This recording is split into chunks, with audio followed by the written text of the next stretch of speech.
United States of America, to the republic for which it stands, one nation, under God, indivisible, with liberty. To hear from Ms. Kennedy a little bit later today, when she's awarded. Now, you saw the Cinco de Mayo. Now, we don't normally do this right after the pledge, but we will this evening. Dr. Grady, we have someone that can share about Cinco de Mayo, our Teacher of the Year finalist. Can you come up just briefly and share what is Cinco de Mayo? I think we'd be remiss that is today if we don't acknowledge you. Shirley.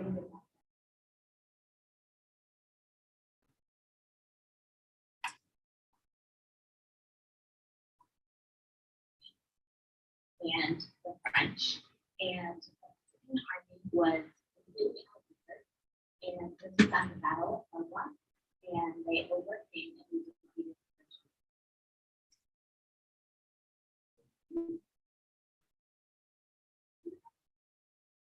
Thank you so much. On our agenda, we have the adoption of the agenda. I'm looking for a motion. Mr. President, I move the board. We have a motion. Do we have a second? Mr. Smith, second. Any discussion? Now go ahead and go for it. Go.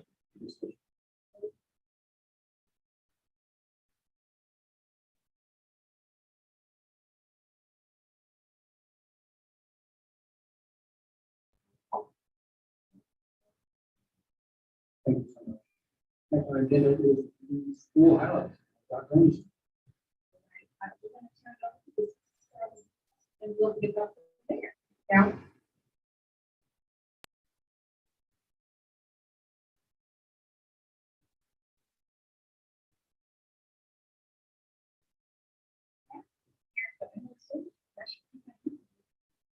You all know all about that.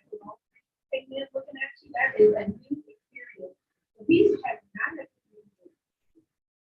No pressure here. Technology. But with that, we do want to mention the folks that are watching.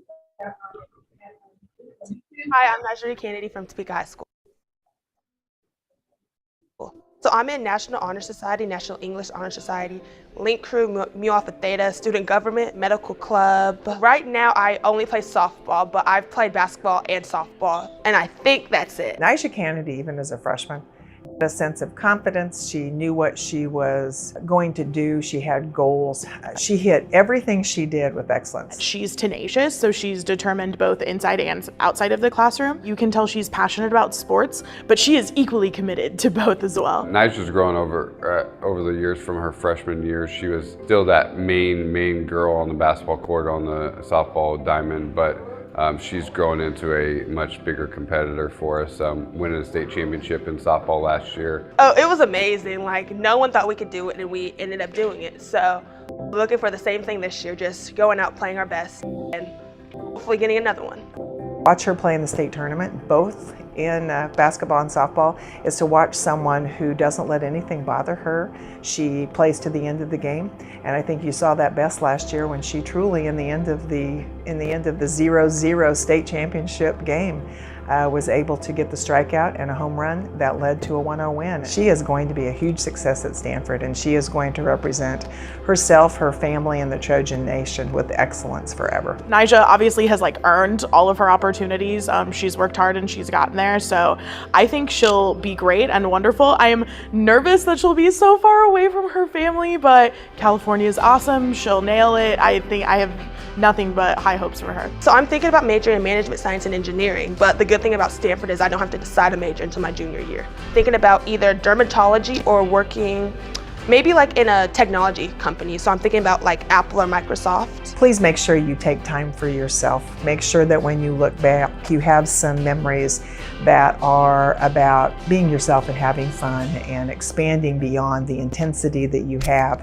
in both your academics and your sports. So enjoy the ride, enjoy the journey, and look back and smile about those things as well, because you're going to look back and have been successful.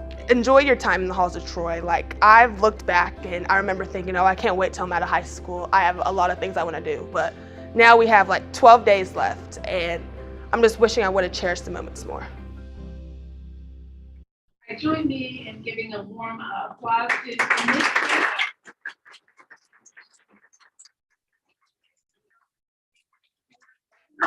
And she'll start off, and then Ms. Kennedy, come on up.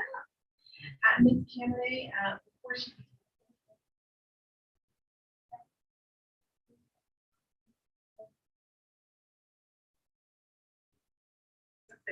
Raise this up and stand. That's a pleasure, members of the board of governors, Senate members of the she's from the session. The things that I didn't say there that it's just a long time. Great things already. So here.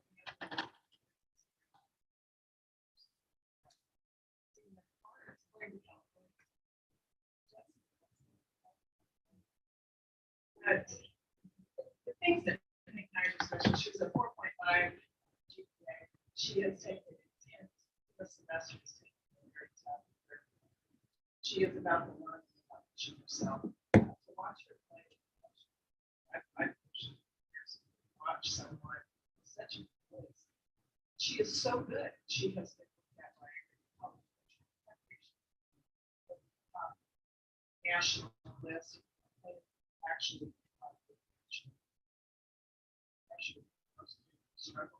And you might see there's a of overconfident should have to be really good. And I watched this young lady, and she has a plan with the name, and she has a she could write them all day long. Now she's been Gatorade player for herself, she's been nominated for basketball, she's been all state, even special. Like that would be wonderful opportunity. Basketball coach. Why did she do that? Because she wanted to make sure she gave her all of that. She's articulate. We asked her last minute to come to see like a gentleman who are a 17-year-old student. And you have such presence to talk about COVID. She's been a leader. She's our all-school vice president. I can go on for everything she does. But it is her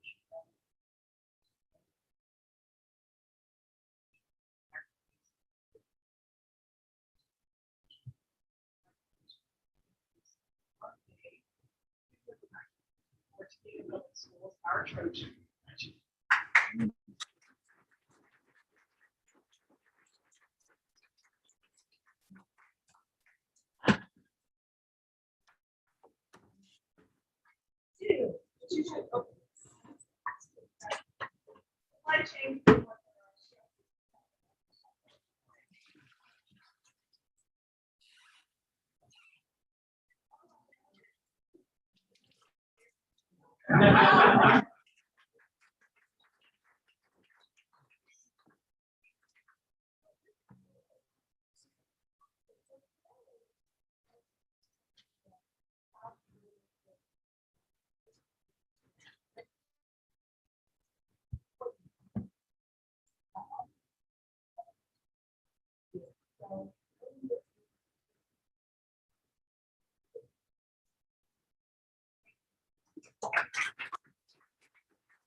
Ms. Kennedy, congratulations on all of your accomplishments thus far. You know, there's still a lot more ahead of you.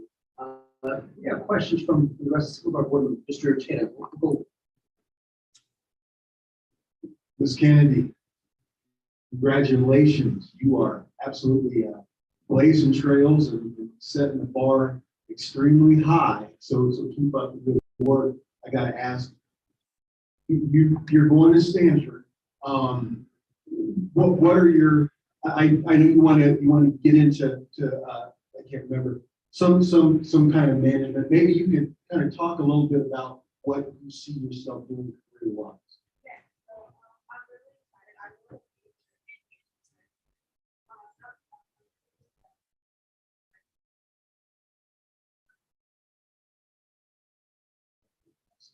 All the best to you. Mr. Smith. Congratulations. As a former Trojan, I get really excited to see Trojans at this game. My question to you, as you look back now on your 4 years, you mentioned in the video that you kind of wished away those last few days and you wish you could have embraced it a little bit more. What kind of advice would you give to fellow schoolmates, freshmen, sophomores, who are just starting?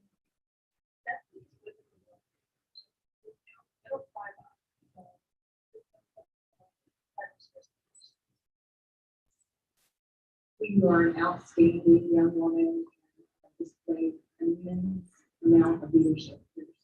Congratulations. Mrs. Stewart Campbell. Congratulations. I'm just going to talk about them tonight in my board member comments. Because I know this works efficient, go on and on. But this is something, this is good. So we later will be approving that you were a recipient of the Topeka Youth Commission. Yes, okay, so Nigel Kennedy, you received a grant from the Topeka Youth Commission specific to creating and distributing medical kits to homeless shelters. Can you talk to us about that? Yes, so I'm actually the vice president of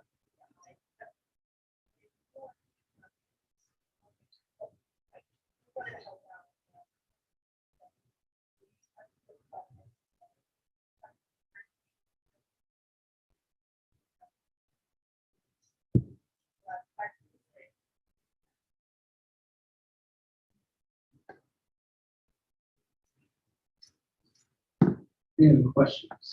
We just want to, all of us, to reiterate how proud we are of all the accomplishments. We know you do a lot more great things over at Stanford. We hate to lose you, but I know that open up other doors, and hopefully you come back very soon. Congratulations again.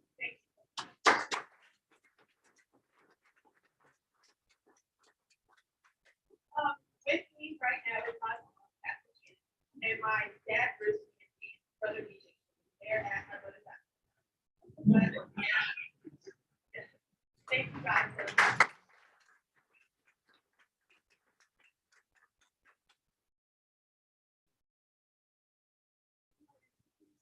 Our awards and activities.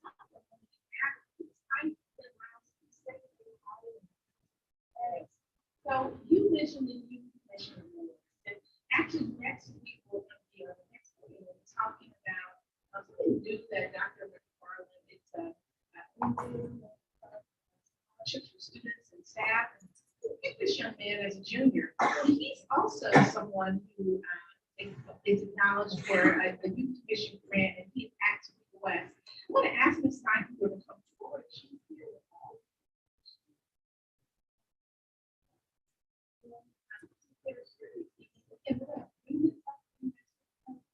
Problem you said, last I'm going to give to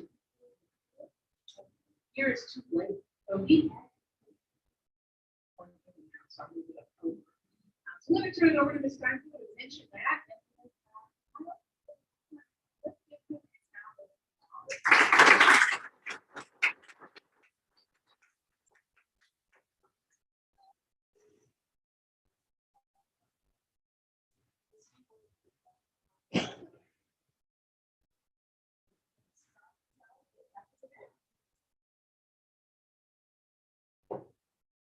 Evening.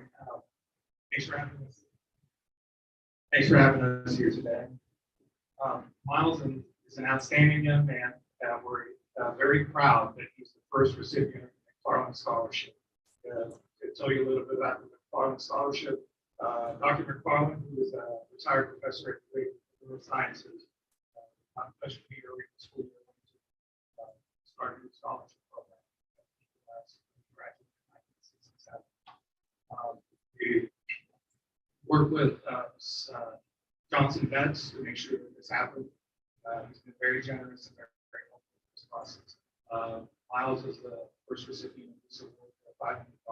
So we're proud of him. We also have a book and the platform today.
We love the question, I guess.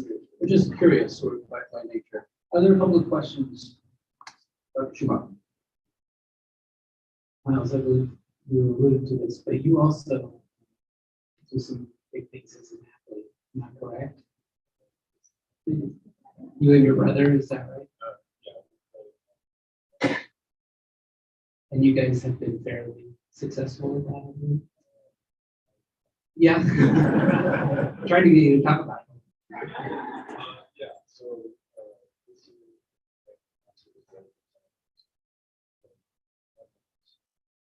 last year, so,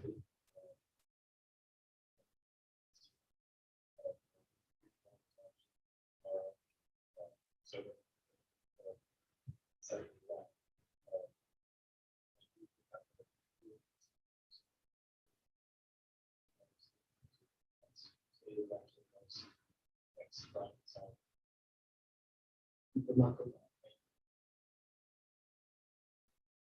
Other questions? Just tell us a little about yourself in school. What you have a sense of some of the things you're involved in. Are there other things that really drive you that you're passionate about? yes, actually,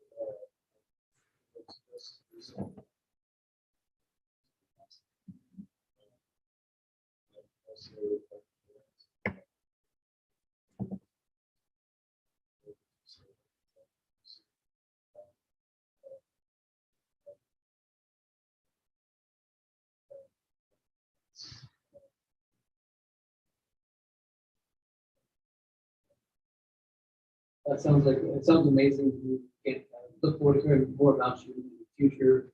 Congratulations on all of your success so far. Yeah.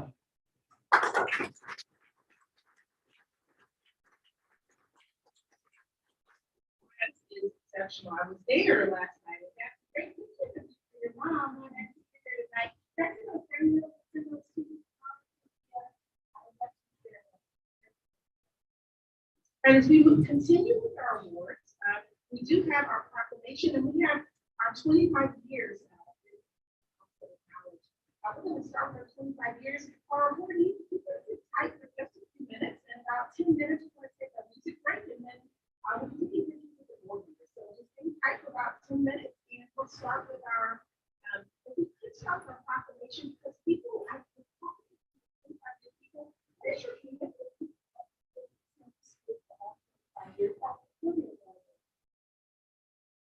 pretty amazing. Wow.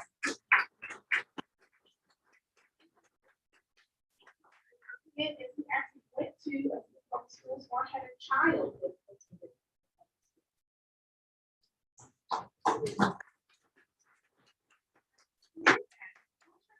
this is really about excellence as an educator. This is Teacher Appreciation Week. Everybody is an educator. No matter what job you do, I got a chance to talk to people in the service center, our teachers. And so we'll start with that proclamation. And who better than our teacher leader? So I believe proclamation is today, right? And we have our NEAT. Mr. Gibson, did I get it right? Sometimes I say NEAT, you know what I'm talking about. And so Mr. Gibson is going to join me, and I believe there is splitting the proclamation with you, Dr. Gray. All right, I'm going to turn it over to the two of them.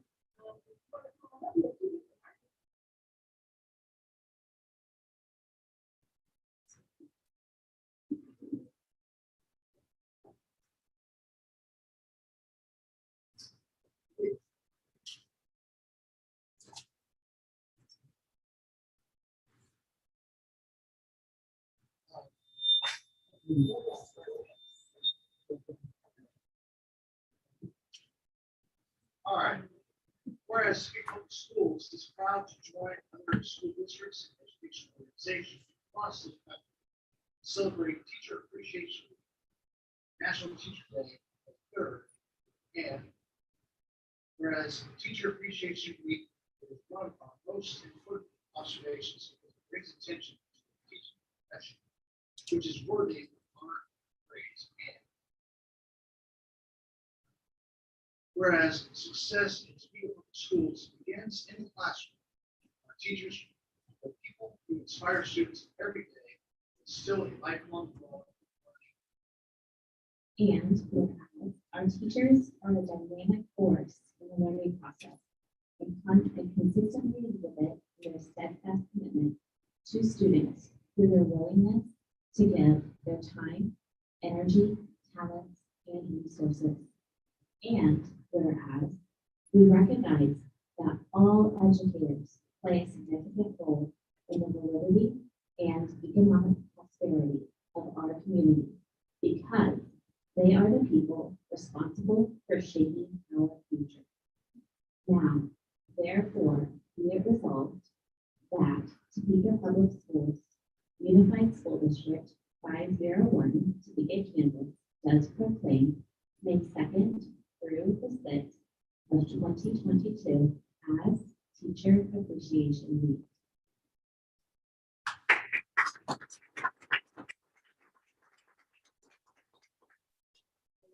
With that, board members, did you have any questions for Ms. Munoz or Ms. Dixon before we jump into our 25 years? And Ms. Munoz, do you have children in the district? I do. I have two.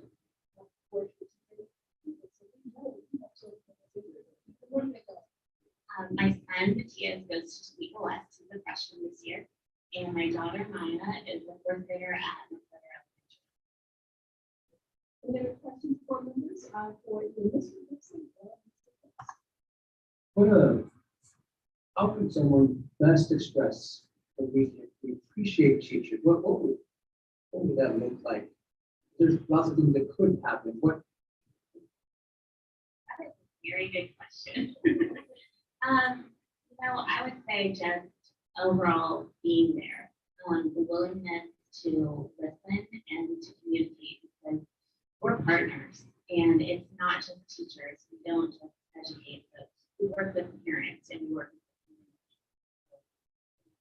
people to work together. I think that is a very big key. Right, thank you. Mr. Gibson, any input there? That's short. Really easy. The way that I appreciate appreciations. They would come in their class like that. Thank you both very much.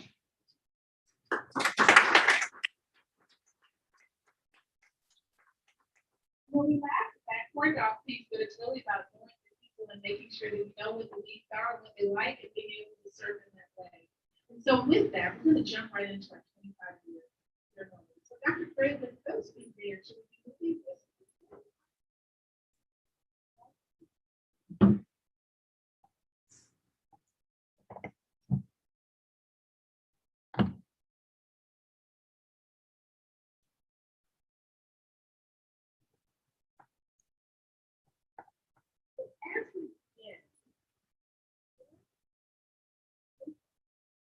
you all know me, so.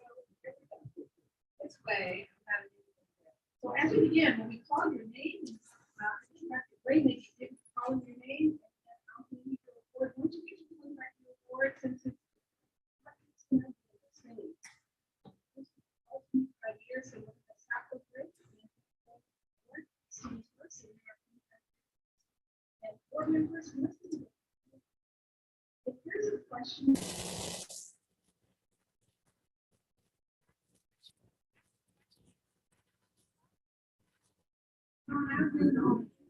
Maybe we'll do it that way, okay? Dr. Jones, that's confused.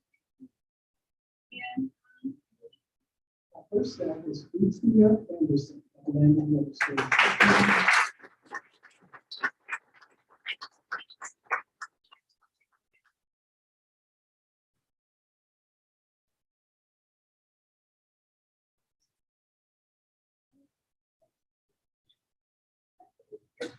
And you guys are supposed to call and, you may want to come up with that.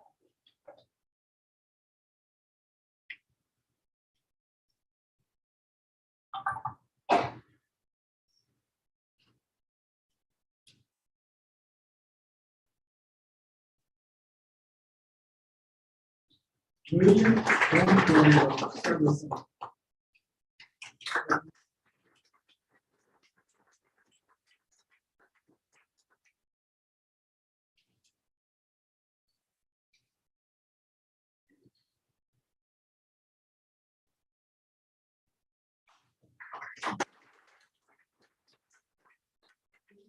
Terrell, Holland Park High School.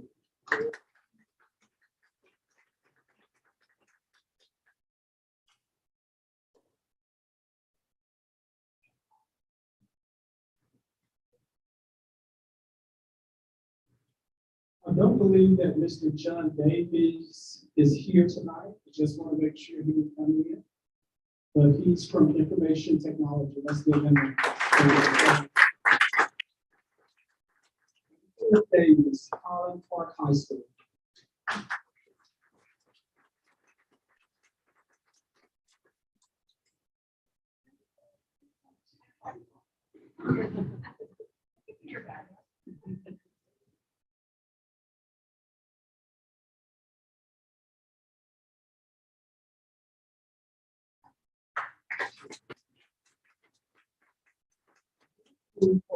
Colborne is here at all. But she's from Eisenhower Middle School. Let's give her a round of applause. Deborah Garcia, Jardine Middle School.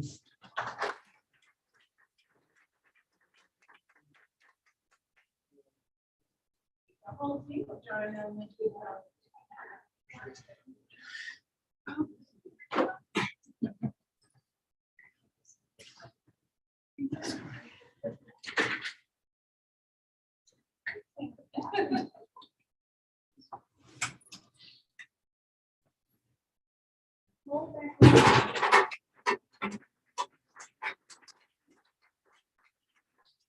The other part of Jardine Middle School this time, Mr. Todd Page.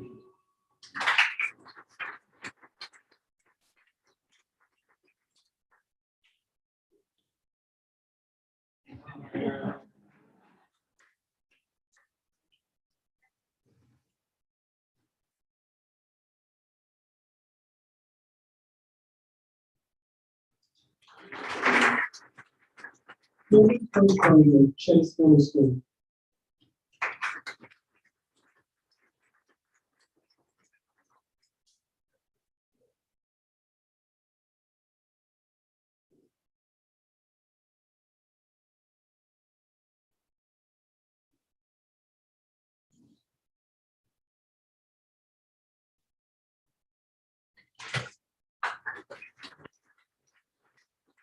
And servicing.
Robinson, Miller's Elementary.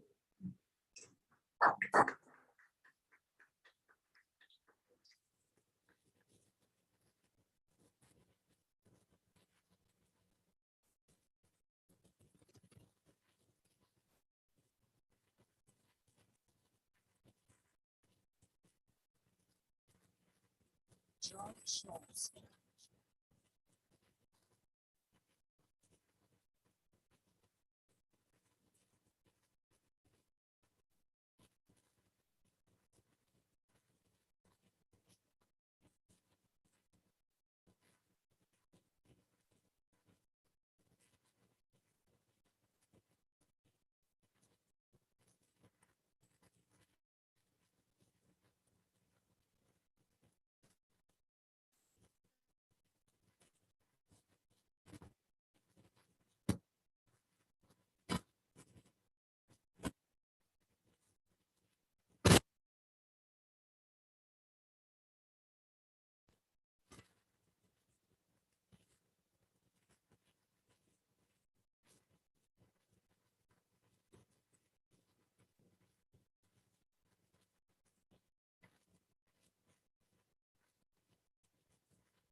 and then returned to substitute for her, and that was mentioned at DSA.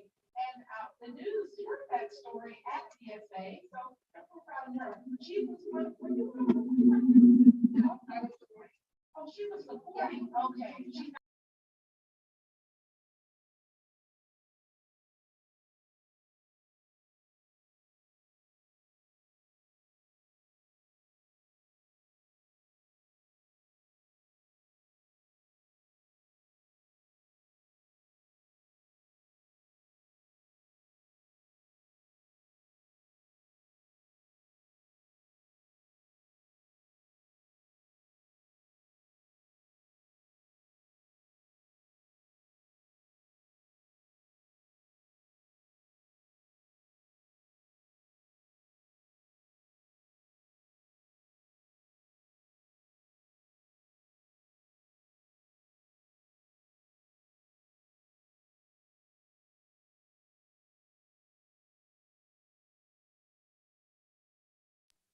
Moving on next on the agenda. Do we have a motion?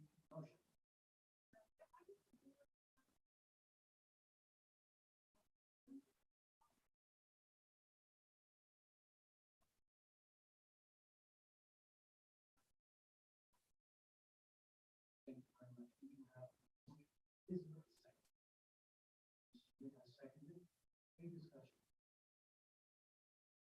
Seeing no discussion, we're going to move to the vote. Mr. Stratton.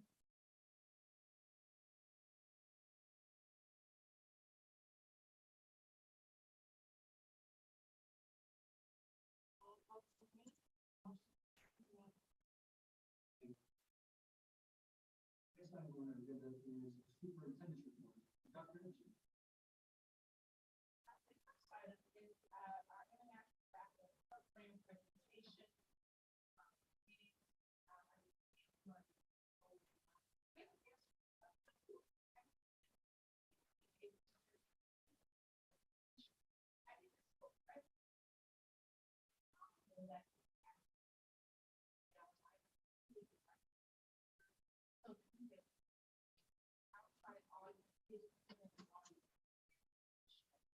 With that being said, we're going to turn it over to our guest this evening to present on the international background.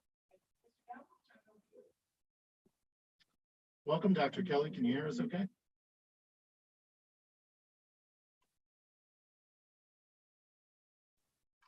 I think so. I think hopefully you can hear me now as well. Yes.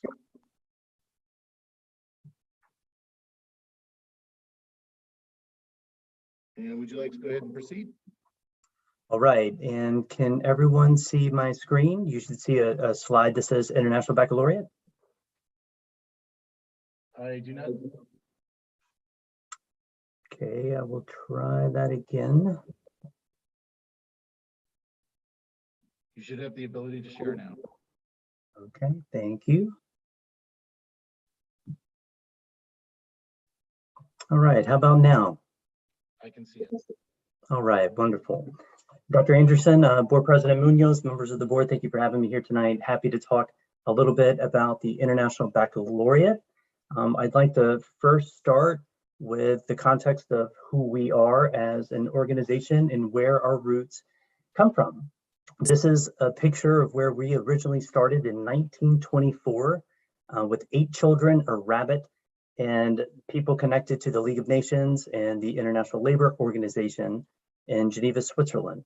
And these educators came together after World War I to really bring together this notion that we needed to have a construct for peace education if we were really going to move forward with a more peaceful world post-World War I.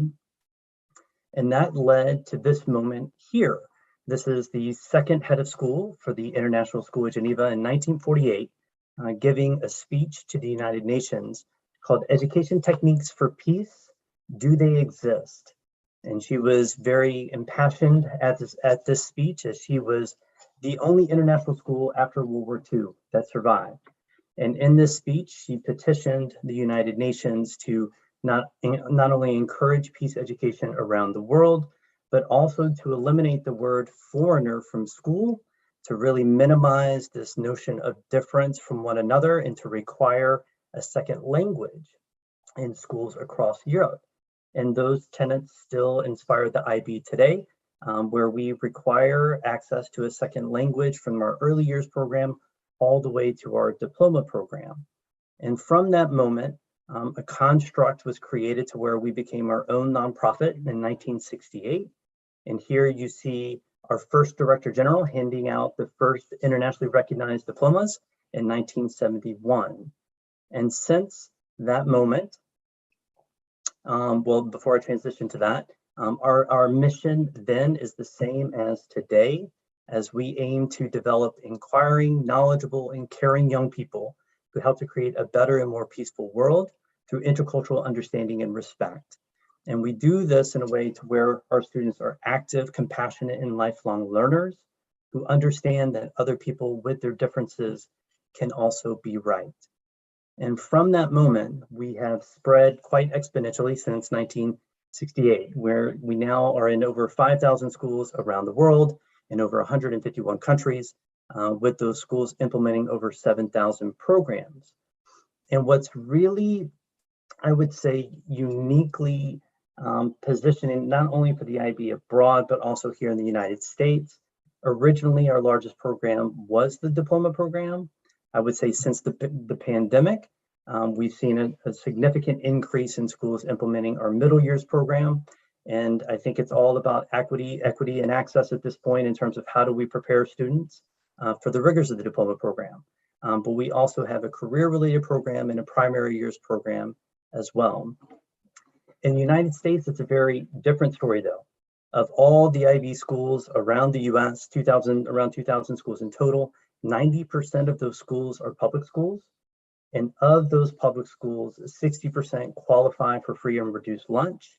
I would probably put that percentage around 70% with ESSER funds that have been rolled out, but primarily public and primarily serving families in poverty.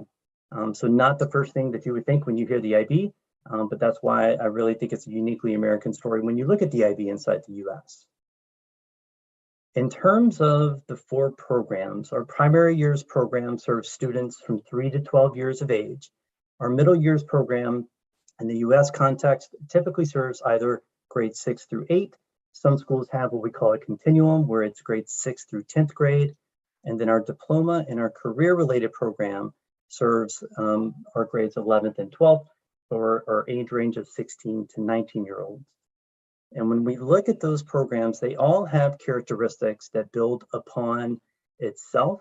But starting with the primary years program, I think what separates and really makes our PYP very special is, one, it's transdisciplinary.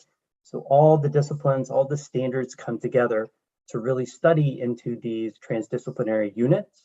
So whether you're going to a PYP in South Africa, in France, in Flagstaff, Arizona, they're going to be talking about who we are, where we are in place and time, how we express ourselves, how the world works, how we organize ourselves in sharing the planet. And I think the exhibition project really embodies the best elements of our PYP, or the primary years program. And the exhibition project is a project at 5th grade, sometimes grade 6, but often 5th grade, where students have been exposed to an inquiry-based model of learning from kinder or the early years all the way up to their 5th grade experience. And between 2 and 6 weeks, students study a problem that they want to solve connected to those 6 transdisciplinary themes. They present those findings, they reflect on what they've learned, and then they're encouraged to act in some positive way around the problem that they were studying and trying to solve. Next, we have the middle years program, very similar to the PYP, where they're studying those 6 transdisciplinary themes. Now they're in global contexts that are around our personal attributes, our physical attributes, how to be creative and social. And again, best embodied in our end of year projects or capstone projects or exhibitions and things of that nature. In 8th grade, it's called the Community Project. I selected this picture here because I'm incredibly just proud of these 2 young ladies. Last year for their community project, they chose to collect 3,000 signatures from their community of San Diego to change the name of a park that sat next to the school. The park did not have a name. It was called a Joint Use Field Park. And they actually got the name changed to honor African-American educators that integrated San Diego public schools in the 1940s. And the city of San Diego had a ribbon cutting ceremony this last summer to celebrate their effort in the renaming of the park. And again, this was their community project as a part of their lived experience in attending an NYP school in San Diego.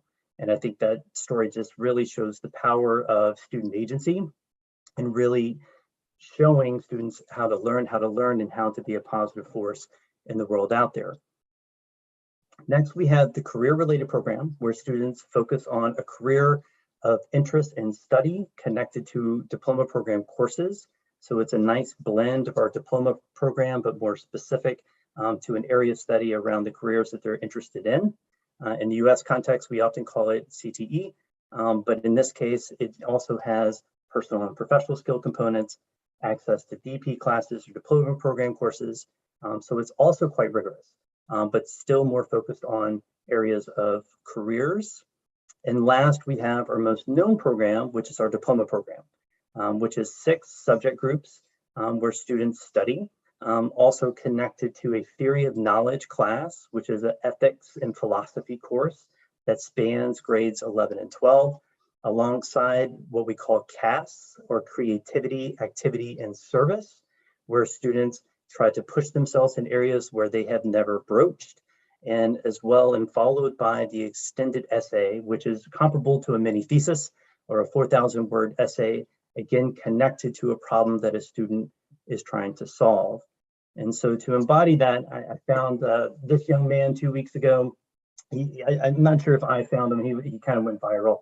But this young man was accepted into all 27 universities that he applied to, including Harvard, Yale, and UPenn, and accrued more than $4 million in scholarships.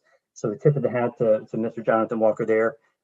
Just again, really amazing and proud that he went through the IB diploma program. And so what really unites all of these programs from the early years in our preschool all the way through our diploma program is really inquiry. It is inquiry-based learning and learning how to learn from those early years all the way through to the end of our programs in the diploma or career-related studies, as well as the projects that really give students the opportunity to display how they learned how to learn and how to be a positive agent in the world around them. The other key component that connects IB programming is what we call the learner profile. The IB learner profile describes a broad range of human capacities and responsibilities that go beyond academic success. And the profile aims to develop learners who are inquirers, knowledgeable, thinkers, communicators, principled, open-minded, caring, risk takers, balanced, and reflective. A real world example of that today, I got to mentor one of my former students from the school that I led. They are working on their exhibition project now around sharing the planet. His project was learning about 3 different energy sources: oil, solar, and coal, because there's a lot of coal plants in his part of the world.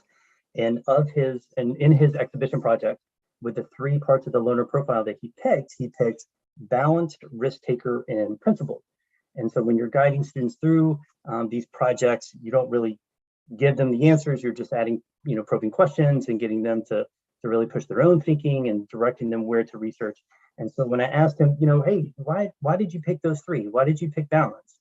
And his response was just phenomenal. It was just like, well, I don't know a lot about this. I don't know how energy is collected and then used.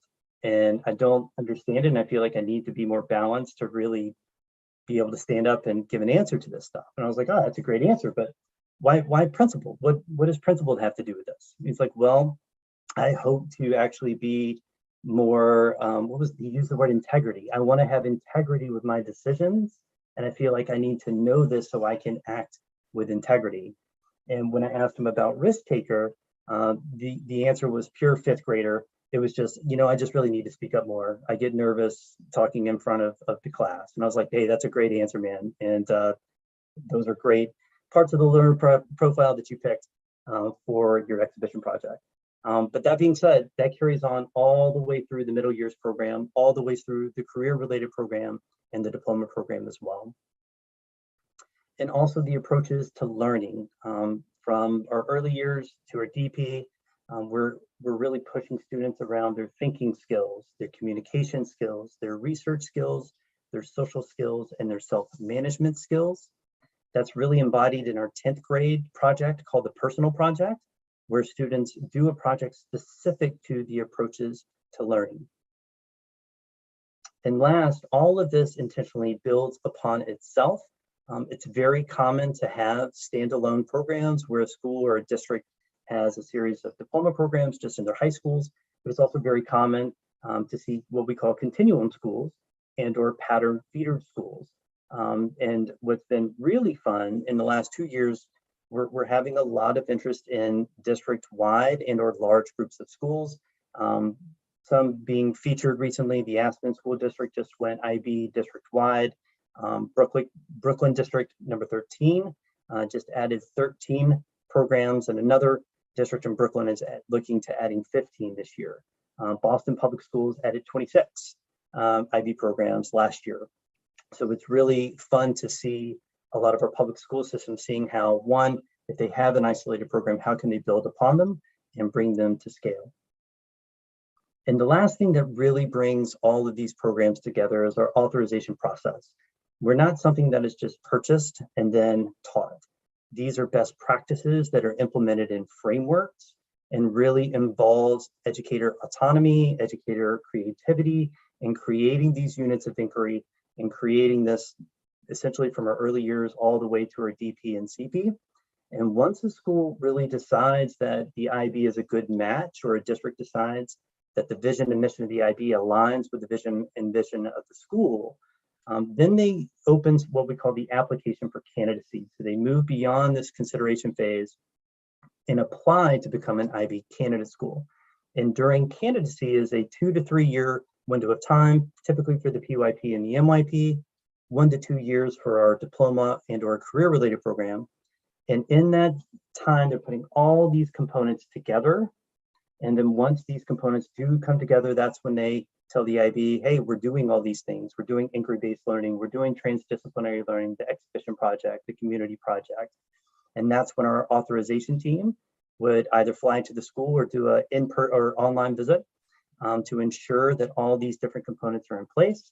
And then once they are deemed to be in place, that school is given the title an IB World School. And so with that, we'll open it up to questions, and thank you for giving me some time to talk about the IB.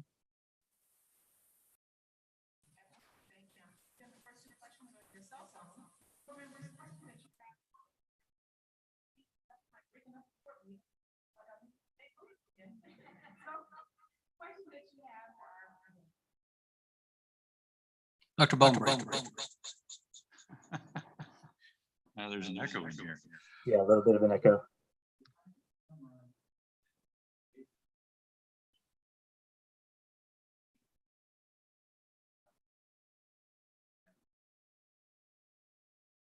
Is it correct to say that the IB teaches children how to think and not just how to memorize? Yes, I would say that's very accurate. Because again, that our model from the early years all the way to the diploma program is about really how to research and how to cite your sources, how to convey your findings, and how to really also cross lines of difference and understand different perspectives. So I would absolutely say it is learning how to learn as opposed to learning a specific topic and or content.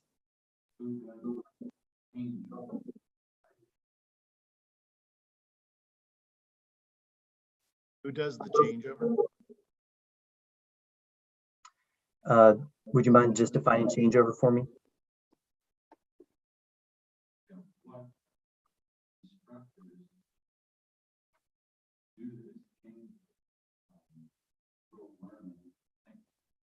What instructors change the mode from rote learning to thinking?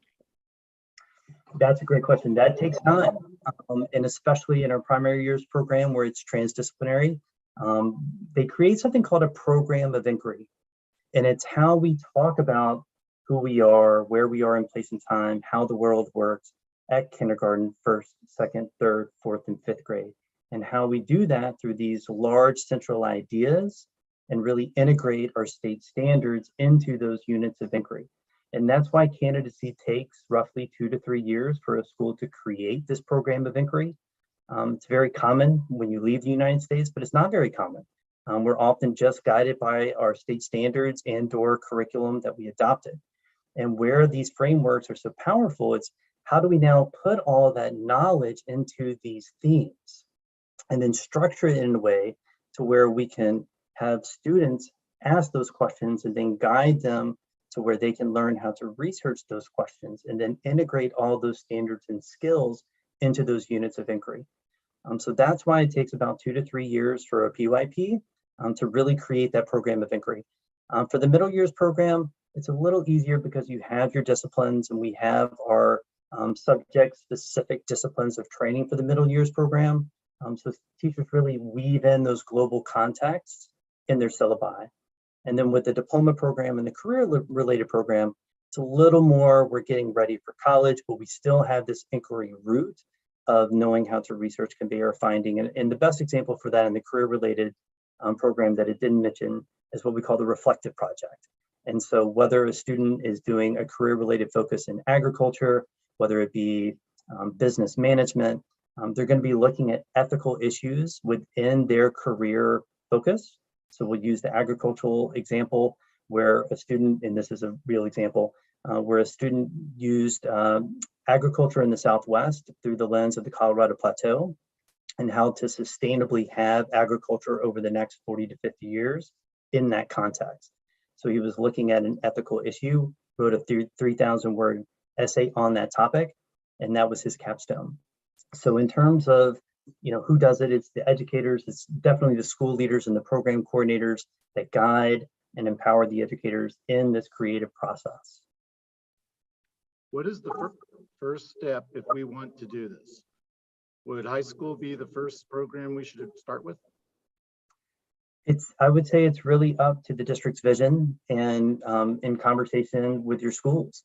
I think it's very common to see a district start with a continuum approach where there's a primary years, middle years, and a diploma program.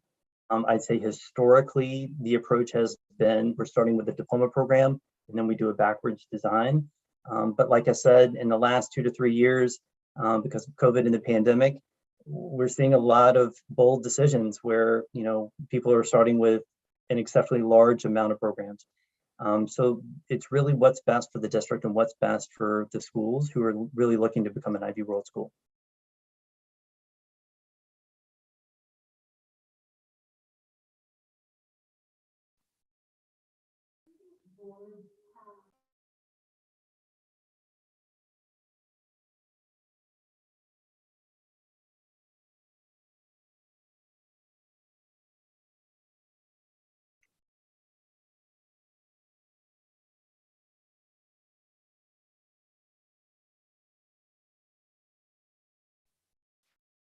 Previous boards had explored IB, but ultimately went with other programs because IB was perceived to compete with AP classes. Can you speak to that? I think it's very common to see in large high schools, both AP and IB alongside each other. I think there's a lot of great resource out there on the differences between the two. And I think both are widely recognized as, really ensuring that students are getting college readiness before entry, right? I think where the IB is unique in the sense that we have a very holistic framework. So it's not just the college rigor and it's not just, having college credits, right? I mean, of course, it's amazing when we hear these stories of students from the IB getting into these fantastic universities. And it's really even more amazing when we see states like Colorado being one example, where if a student has a diploma program, they get guaranteed 24 credits if they stay in state and attend a state university. So it's a way to try to attract students to stay in state that have the diploma program. All those are wonderful benefits, but those are not the things that we focus on at the IB. We focus on learning how to learn, learning how to research, how to cite your sources, how to really be a critical thinker, how to communicate effectively, and most importantly, you know, our motto of education for a better world is sincere, and we want our students to see themselves with positive agency and capable of being empowered to be a good force out in the world. So I would say there are some subtle differences when you look at other college-bound programs with the IB, but I think that's what really makes us stand out.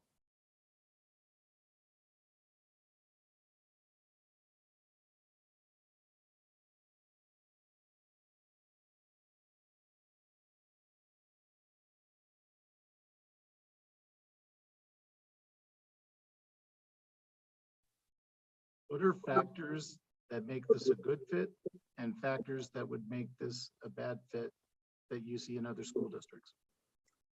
I think that's a great question. And that's why we actually require what we call this consideration phase, where we require schools and districts to study us and study their vision and mission and ensure that there's an alignment before they move forward with even opening an application for candidacy. It is literally the first step that we recommend. And I would say, you know, some of the traits that just tend to complement one another is one, bilingualism. Is there a desire for that school and or district to ensure that students were having at least access to a second language? Of course, that can run the gamut of experiences from full immersion programs to 30 minutes once a week. But do they really see and value that second language component starting from the early years, and then of course in our diploma program, but even in our career related program, students need to have access to a second language. It's a lot more flexible. Sometimes it's an online program to acquire a second language, but there are a minimum number of hours where students in our CP also need to have that exposure to a second language. I'd say the second key piece is inquiry-based learning and valuing what IBL can do for students. And that's where we often encourage schools that are new to the IB to go and visit other IB schools in their state and or their area. And that way they can really see for themselves the difference of what does it look like when a child is not only allowed to ask a question, but then empowered to go and research a solution to the questions that they're asking. And of course that gradually changes, right? A kindergarten inquiry is play, it's modeled inquiry. You get to second and third grade, you can absolutely have some structured inquiry projects.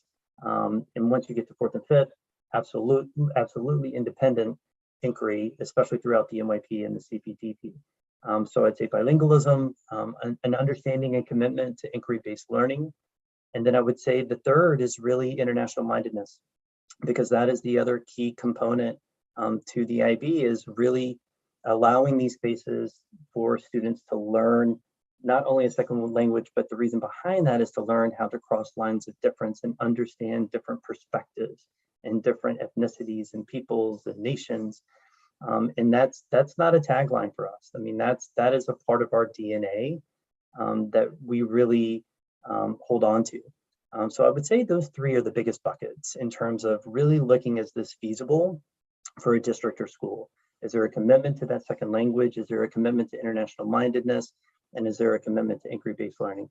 And I think all the other components of like the learner profile, that's really social and emotional learning. It's just we've been framing it for, you know, a long time in a different way. So I think that piece is a pretty nice transition for most US schools. But the other three can be very, you know, good subjects to research and study before moving forward.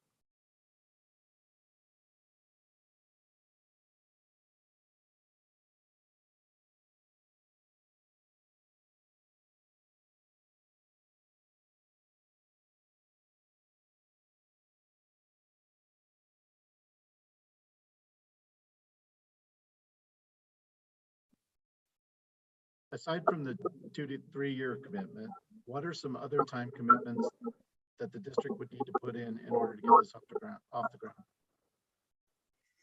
Also a great question. Sorry, can you say the second part again? Cost as well, please. Okay, yeah. So concerning the first one, it depends on what the district has in place.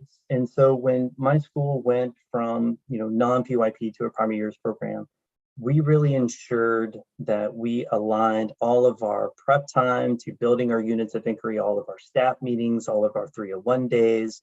We worked with the district when there were district PD days that we could have those days specific to putting our program of inquiry in place. The same would apply to an MYP, DP, or CP.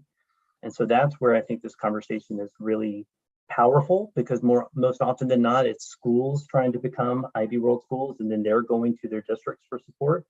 In this case, it's the opposite of what would we need to do to ensure our schools were successful. And I think that's just a fantastic way for a district to frame it. So I would say ensuring that this is not just another thing or a box to check for a school, that understanding that this school is really committing to implementing all of these research-based best practices that we've talked about for decades across the US, but so few schools have actually implemented. And we've seen that in the data, and I would say, post No Child Left Behind. So it's really understanding the lift that these schools are putting on themselves because they want to try something new and different and see the value of inquiry-based learning. And then ensuring that, the district is committing time and understanding that those are a big commitment from the schools, and how can we align those district resources, those arrows that are already pointing in that direction of professional development. And so it's just not something that we're adding on to other initiatives. In terms of budget, I think why we see so many of our schools in the US specifically being public and specifically being Title I is we are Title I eligible. So most often than not, we see our Title I, Title II, Title IV line items being used for IB programs, as well as our school emergency relief funds. But I personally created a Funding the IB toolkit as a former head of school and superintendent that had to plan 5 to 8 years out. And I'd be happy to share that resource and work with anyone in terms of what that long-term commitment financially would look like as well.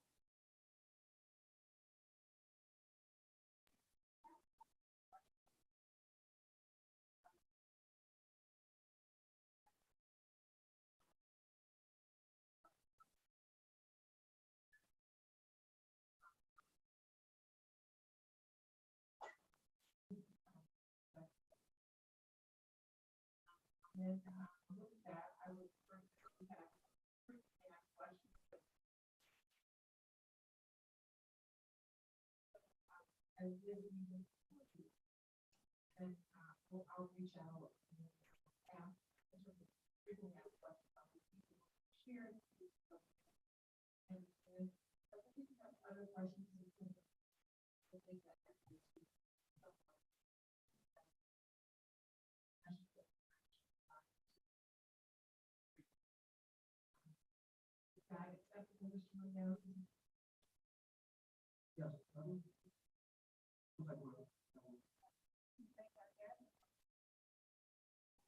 Thank you, Dr. Kelly.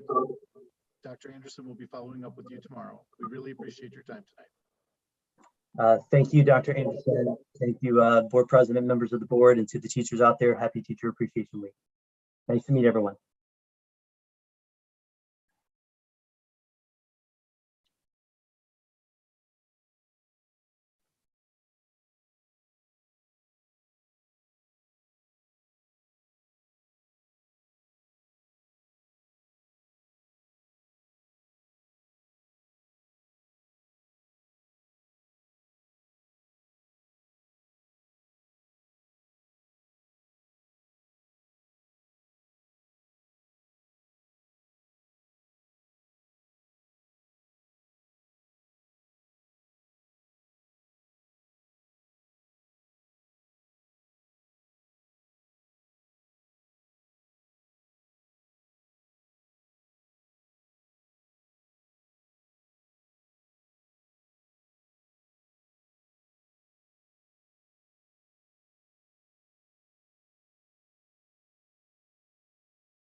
employing documents, our summer programs, capture that on social media.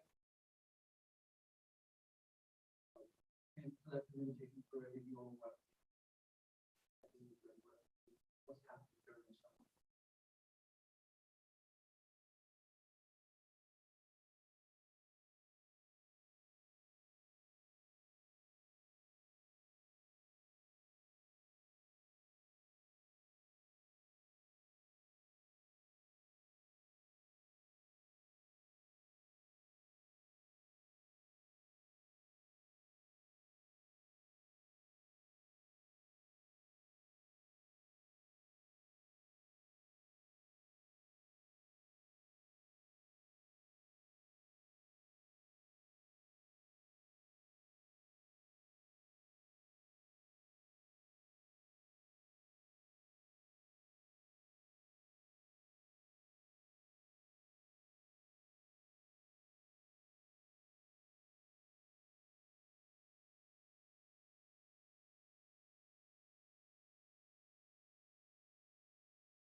Natural resource.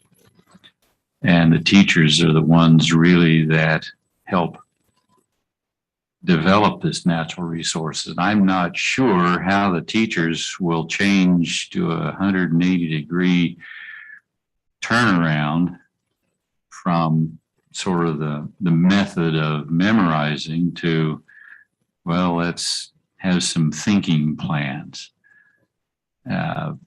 Without considerable educational process.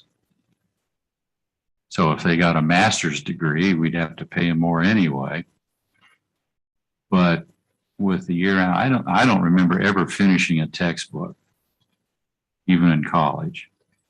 I had to read ahead to see what people thought we ought to be learning instead of 2/3 of the way through the book. So with the comment that you've mentioned, Mrs. Wallace, the extended school year, beyond that, you collected feedback on ESSER. So one of the comments was that was just added feedback of extended school year being an ESSER funded item. Should there be a desire to explore a pilot, such as using College Prep Academy or whatever pilot group, if we were to ask, are there teachers that want to work year round to explore that? I know we previously had a committee, and are there students in any particular program that wants to attend year round? That for the board to discuss could be a first step of even inquiring, is there interest in this topic with a particular group? Is there interest with some particular teachers? If that's a desire of the board, that would be something that the board would want to discuss rather than administration acting. So I just turn that comment that you've made to me earlier and in this space back to our board president, if that's something the board would like for us to consider, at least asking teachers and or a group of teachers and or students if they have any interest in exploring attending throughout the course of the year. And then on the feedback for ESSER, is that feedback you can add into the ESSER feedback? Absolutely. So on this topic of extended the school year, what's your feelings about the idea of testing the waters and figuring out, are there teachers and are there students who have an interest in this? I think it's nothing more than that, just simply asking, getting a sense of what the climate is in our school. Any ideas? Yes? No? Good. Mrs. Sue Campbell. Yeah, I agree with Dr. Bonebrake. I would very much like to see either a balanced calendar where either we keep the 180 days. I personally would like to see more than 180 days of students learning.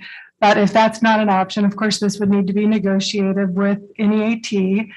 But so if that's not an option, I would really like to see a balanced calendar where kids aren't off for 2 months in the summer. That is too long. We all know about the summer slide. That's too long for kids not to be in school.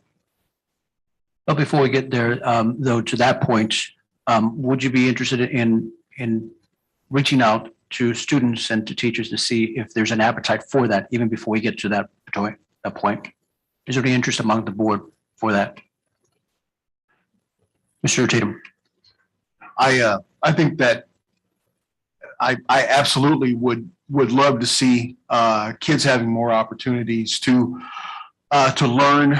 And I think in an ideal world, extending the school year would be a great idea. But if I recall correctly, I think some of the pushback to this idea has been not that the kids wouldn't benefit from an extended school year, but that the teachers, after having worked for 9 months, need a break. And so if we had a second group of teachers that were waiting in reserve to step in when the regular school year ended, this would be a foregone conclusion. We don't have those reserve numbers of teachers. So I would be interested to see if we can gauge the interest in both educators and parents and kids on whether or not this is something that would be feasible in their opinion. But I'm wondering if there's going to be some pushback on the idea that we might potentially be considering extending the school year for those reasons.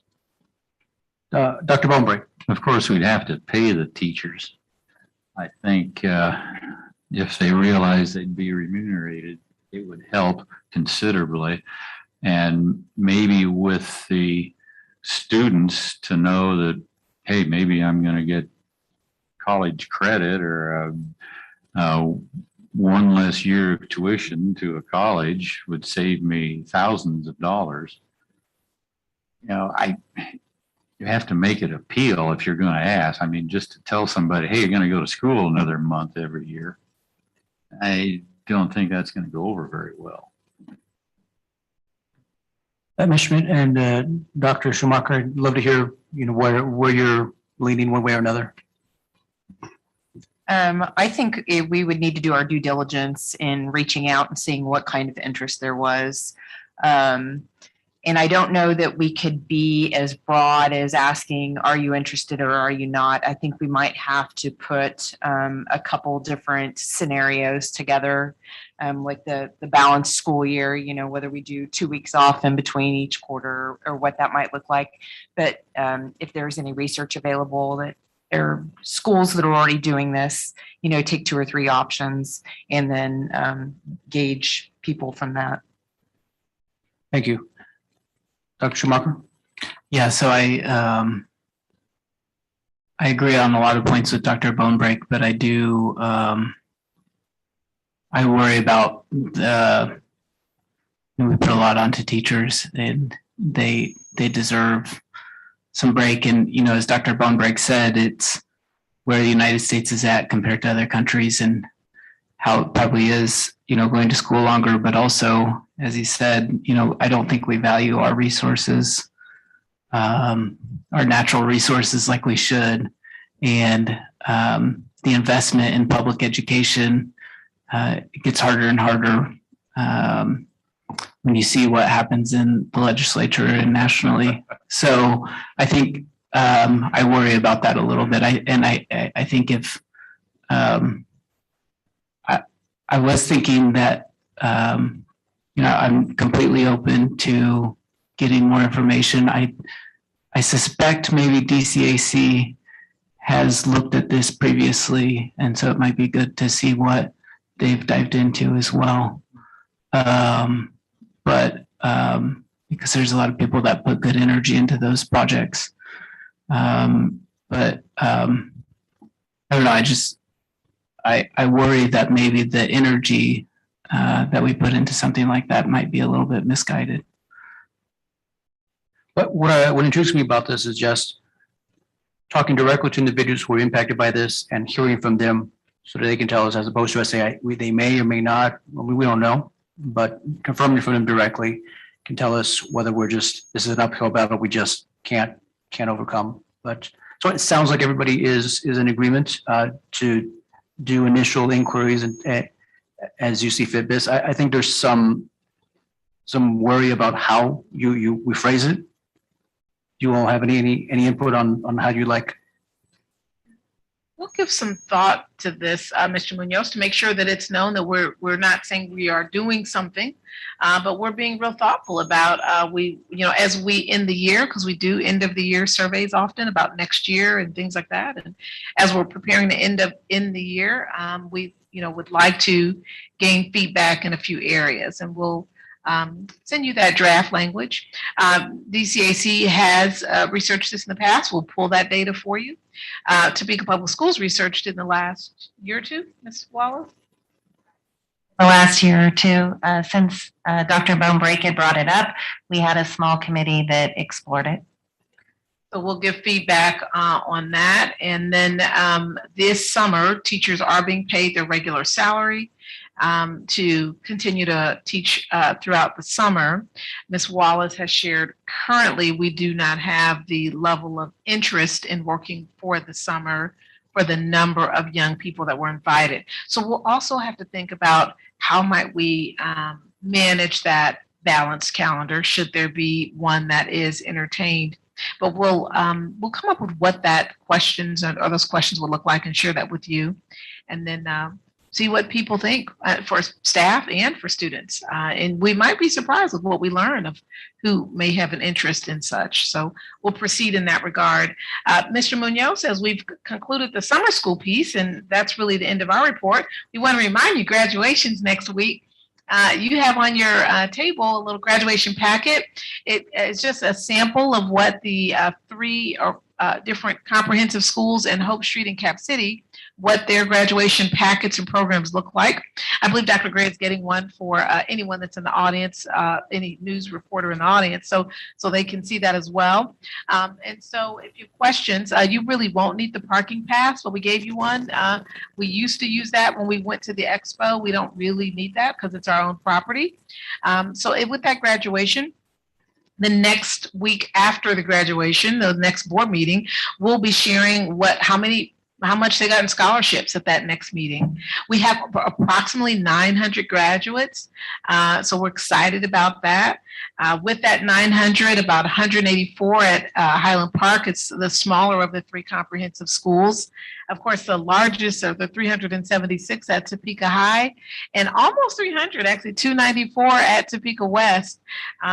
Hope Street has 42 students, and Cap City students are embedded within the home schools. There are about 18, I believe, students that are graduating from there as well. So we're excited about the number of students that we have.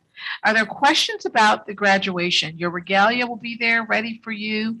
It'll be moved to each site as you go there, and there's a hospitality space when we do the comprehensive ceremonies. And if it rains, last time we just continued on through the rain. It was quite delightful. It cooled us all off. And so if it really rains hard, we do have a rain date, which is the very next day. Are there questions for us regarding the ceremony? Because the next time we see you will be at graduation.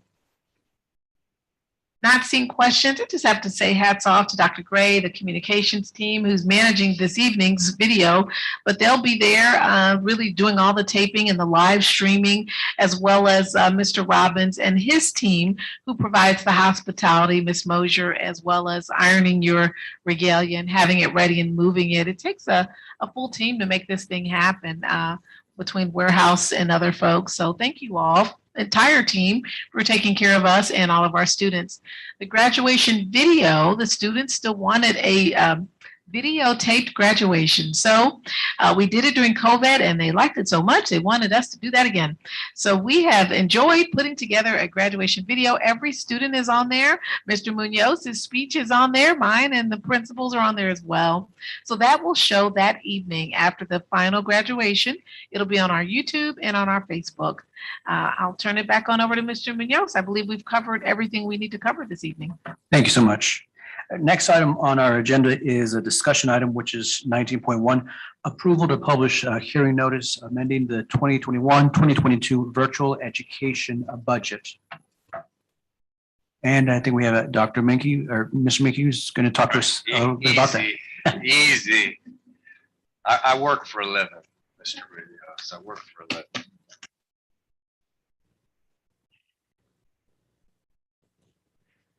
So Ms. Mansfield's going to pass out a couple of sheets here that I hope help explain what we're getting ready to do this evening. And I'm going to have Mr. Gowan's going to pull up the notice of hearing.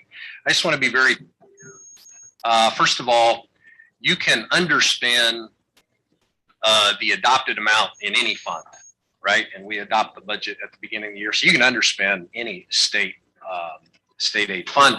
You can overspend none of them. And so that's a problem, right? So we don't want to do that. So we're in a unique position. We have not, we're in a real position of declining enrollment. So having more money hasn't been a problem for us. And having more money isn't a problem for us this year. I can promise you in one of the sheets I provided for you, will show you in the general fund and the LOB, we indeed will have less revenue, legal max, to spend in those two funds. It's just how our state aid is coming at us this year, and we're getting more state aid in virtual weightings than we have had in any previous 5 years for certain. So it kind of puts us in a position that we just need to raise that budget, that adopted budget in the virtual fund up and adjust some expenditures over to the virtual fund. And the next slide is a history. I want you to kind of look at the history, and there's a program basics. And I think that'll kind of help us understand the increased revenue. Is everybody looking at the history and the program basics?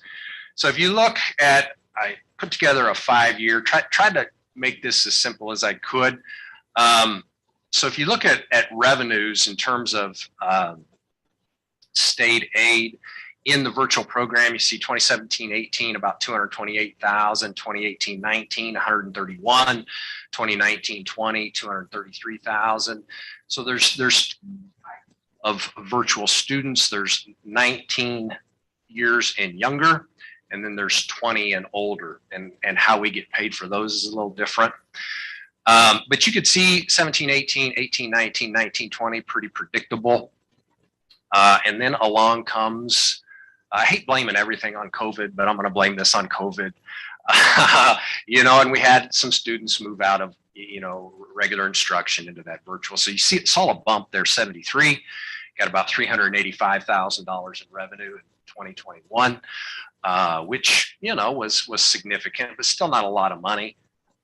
We didn't adjust budget authority much, didn't estimate that there was going to be that large of an increase in students going virtual this fall. Our demographics team, you know, we talk every year about staffing, and in particular areas, there was no appetite for increasing staffing in this area at the beginning of the year. So we budgeted flat, and we just went through and got back complete audited numbers. We haven't got our preliminary legal max yet, but it looks like we're going to receive about $1.3 million in state aid in that virtual. So this amendment is not asking you to amend the entire adopted budget. This amendment is asking you, we're going to amend a single fund within our adopted budget, and that is the virtual, to allow us to adjust expenses out of the general fund, at risk, and even some of the ESSER over into those virtual dollars, just to balance that out. So again, program basics, you could see a full-time student, we get $5,000 for a full-time student, a part-time $1,700, and if you're 20 and older, you get paid per credit, and it's $709 a credit, capped at six credits. And so those 20-year-old and older students, and this was in the finance formula, they really dialed that back. And so the dollars really there are in the virtual 19 and under. Keep in mind that any student that moves to virtual is not eligible for any other weighting. The $5,000, that's what you get. They can be an IEP student, they could be an ELL kid, they can be an at-risk kid, but we're not going to get any weightings for that.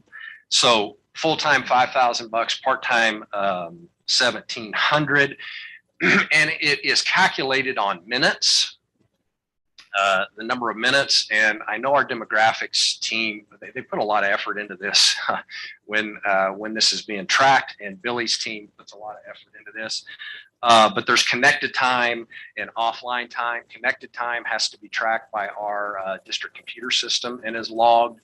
And then the offline time has to be tracked by the students 18 and under. I believe the parents have to sign off that they're doing, you know, the activities in order for us the state aid in that. But this year we had a pretty large migration compared the 4 earlier years into those virtual programs. So we just need to load balance our funds here a little bit. So we're going to have any questions on that?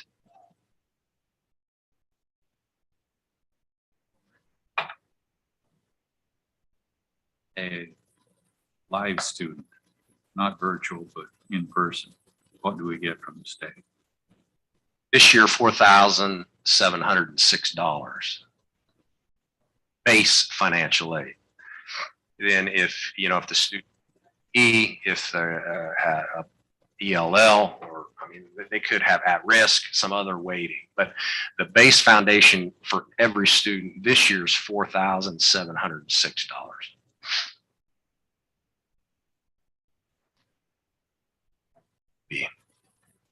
in our, we have a pretty large population of kids that have at-risk IEPs. So I would say that's not a great statement for Topeka Public Schools in our demographic. Mr. Tatum. Doctor.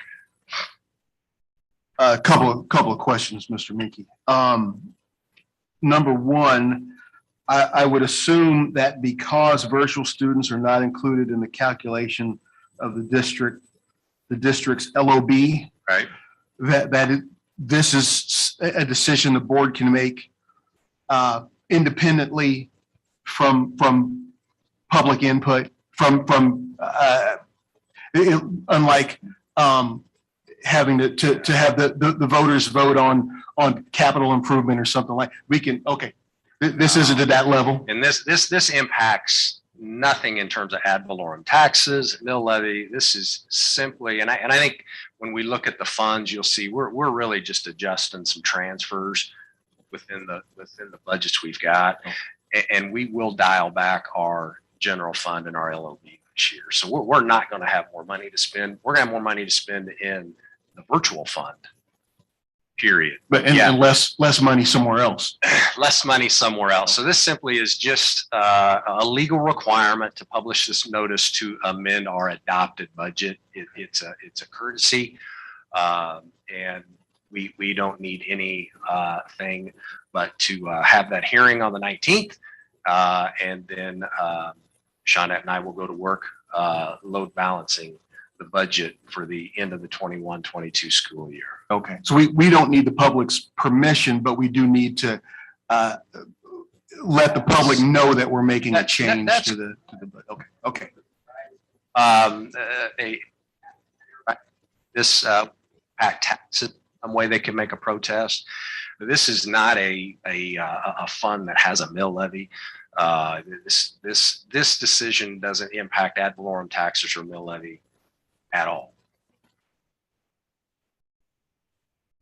And Minky, you're simply asking for us to consider taking action on publishing a notice of amending. Is that right? That's correct. So we got to, by statute, the amendment has to be a public document 10 days prior to when we hold the hearing. So that's why we're asking for this evening. So we'll meet all those check marks is really what this is about. But they're serious check marks. Definitely. Any other questions for Mr. Minky? So let's look at just and what Shawnette and I are going to do. Really, what happens with this amendment in the budget. So let's pull up the funds. It's got, first one says general. So the general fund is a 5-page document in your budget book, and really this evening is going to impact the back page, page 5, and it's only going to impact transfers. And you'll see what Shawnette and I will do if you scroll back the other way, boss, up to the general fund is where we're. So yeah, really what we're looking at doing, so the at-risk fund, our transfer on the adopted budget was 21.7 million, and we're going to dial that back to 20 million. And we did have we will have reduced aid in that at-risk. So we're going to dial back that about $1.7 million, and you'll see where we're going to add 500,000 in transfer out of the general fund to the virtual program. And the balance is we'll dial back that adopted general fund from 104,273,000 to 102,148,000. So we're going to spend less. Remember I told you could always spend less than your adopted budget. You can't spend more. And I promised you we're going to spend more or less in that general fund, 102, but we're going to spend more in the virtual. We're going to do that because we're going to dial back that transfer. We're going to soften up that transfer to at risk so we can put some dollars into that virtual fund. Now, keep in mind, when we dial back that general fund, when Shawnette draws that general fund down, that also impacts the LOB. So we're also going to have to dial that back, and we'll end up dialing back that LOB about $1 million this year to legal matters. Okay. That's what's going to happen in the general fund. Only go transfers in the general fund. What we're doing, what we're doing this evening.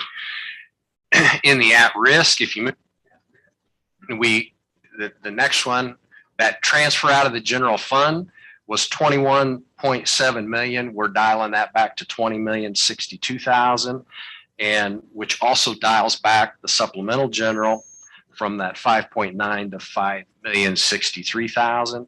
We'll dial back that at-risk fund to 25,125,000. Again, we're going to shift some expenses. And then finally, that $500,000 is going to end up in revenue in our virtual program as a transfer from $1,000.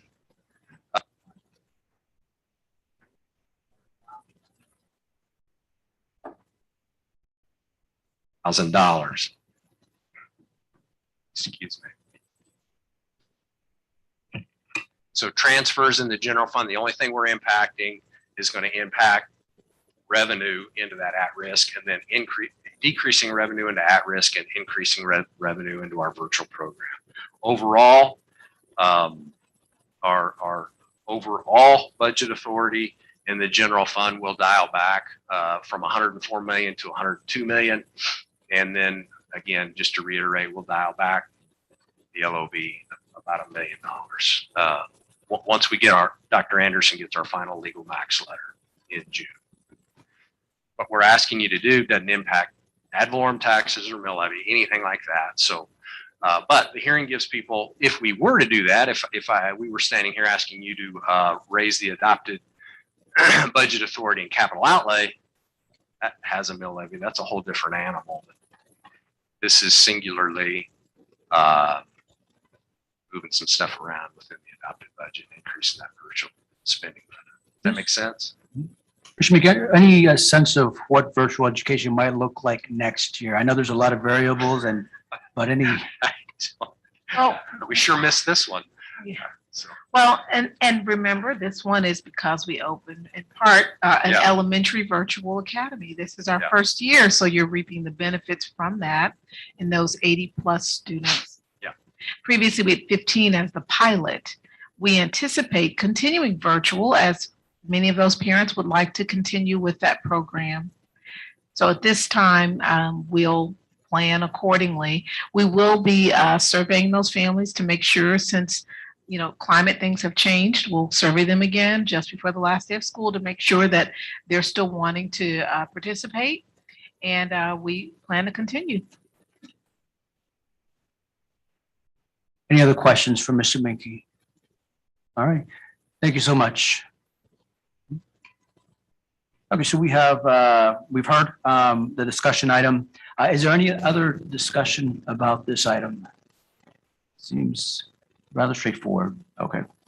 If not, then I'd be open to a motion to make an on this action item. Mr. President, I move the Board of Education approve the request to publish a hearing notice amending the 2021-2022 virtual education budget as presented. Okay, there is a motion. Is there a second, Mr. Tatum? All right, any discussion? All right, seeing none, we'll go ahead and have a vote. Ms. Lister. The vote is open.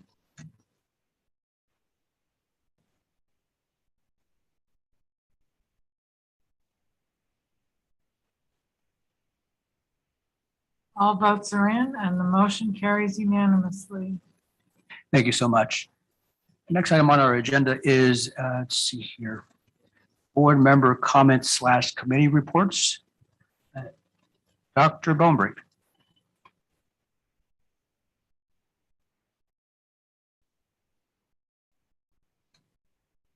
Motion that we were going to look into. We're going to approve a plan to look into a plan. And what was that for? It's on the consent agenda. Ms. Wallace will mention that. We have study abroad. So there was a question from Dr. Bonebrake, where are the details for the study abroad trip? And Ms. Wallace shared some of them, but your policy, our policy, requires that before they can flesh out all the details and bring that back, that they ask for permission to explore study abroad trips and to list where they want to explore. I believe Dr. Bonebrake had concern with bringing it forward under this format and then coming back later with a plan. Dr. Seems Bonebrake? redundant to put the cart before the horse. We vote on so they can look into it and then we can look into it. I would be more comfortable just looking into it and skipping this process of approving them looking into it. That makes sense. If the board would like to, for us to just pull the policy and share it with the policy committee to just review that policy to see if perhaps there's an added bureaucratic step that could be slimmed down. I see head nods from policy committee members, so we'll pull the policy per Dr. Bonebrake's discussion here today and turn that back over to the policy committee to review that. Ms. Wallace, did I miss anything, or is there anything you need to add about that study abroad? So I think there were some attachments that kind of laid out at least the teacher's initial plans. But until they get your approval, they can't meet with students or parents. Why not? Because it's our rule. And it looks like the policy committee does want us to bring that policy, and they'll be looking at that. So, but until then, we'll follow the policy as written. And I'm sure there was some reason to put that into place. So, I mean, there must be some, so reviewing it though, I mean, doesn't hurt. Meeting in too early. Dr. Bowman, any other comments or reports from committees?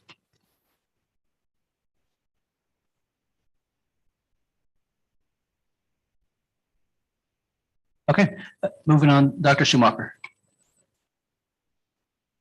Thank you. So I had, we had technology committee, maybe last week, but there were some conflicts. So we did kind of a interactive where we looked through the issues that were coming up, and I touched base with Mr. Gowan before the meeting today on kind of some of the feedback we looked at, which was in our consent agenda, the denial of service attacks, protection against that. We've been seeing more of those recently, and we do know it's important to keep our infrastructure safe, but also continuing to run, especially during times of testing, the state testing. It seemed like there was more DDoS attacks, and so we're going to continue to look at other options outside of what was approved tonight, just for down the road. We also looked at the Google storage.